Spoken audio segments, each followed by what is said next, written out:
தெரியுமில, வெட்டி தனியாக எடுத்து வச்சிருவேன். குட்டி போட்டு உட்காரு, குட்டி போடு, குட்டி போடு, கனி வெட்டிட்டு பாப்பா, குட்டி போடு, போடு முட்டிய. எனக்கு நீ இப்போ சாந்தமாக நின்று அவளுக்கு உண்டானது மகமாயை இறங்கி வந்து மகமாய்க்கு உண்டானது அதுக்கு அவளே வந்து இறங்கணும் வயிற்றுல. புரியுதா?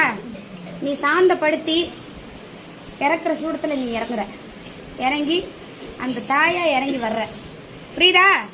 எனக்கு கொடுக்க வாக்கு அந்த இடத்துல கரெக்டாக இருக்கணும். வாக்கு மீறினுச்சு எந்த இடத்துக்கிட்டே நீ போகாத அளவுக்கு பண்ணிடுவேன். எடுத்துருவா பாட்டாக்குன்னு. தண்ணி போனாலும் கிட்ட வாங்க. நான் அந்த பாவத்தை யாரும் சேர்த்துக்க வேண்டாம். அவ எந்த இடத்துல சுடுகாட்டுல இருந்து குழந்தைக்காக வந்தாலும் அவ ராட்சசியா, குழந்தைகளை திங்கிறவளா, மண்டோட்டு காரியா அந்த இடத்துல வந்த வழியில போய் அவளை சாந்தமாக்கி மகமாயா இறக்கி கொடுக்குறேன்.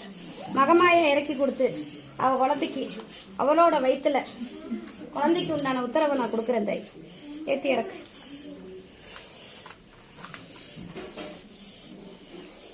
சுத்தி போட்டு சத்தியம்.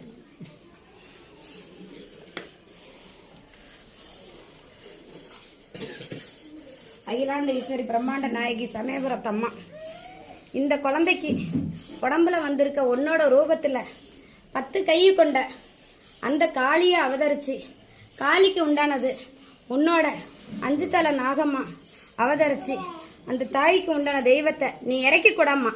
அதுக்கு உண்டானதை அந்த தெய்வத்துக்கு நான் கொடுக்குற உத்தரவு. ஏன் அக்கா தங்கச்சி அத்தனை பேரும் அந்த இடத்துல நின்னாலும் இறங்கி வந்து கொடுதாயி.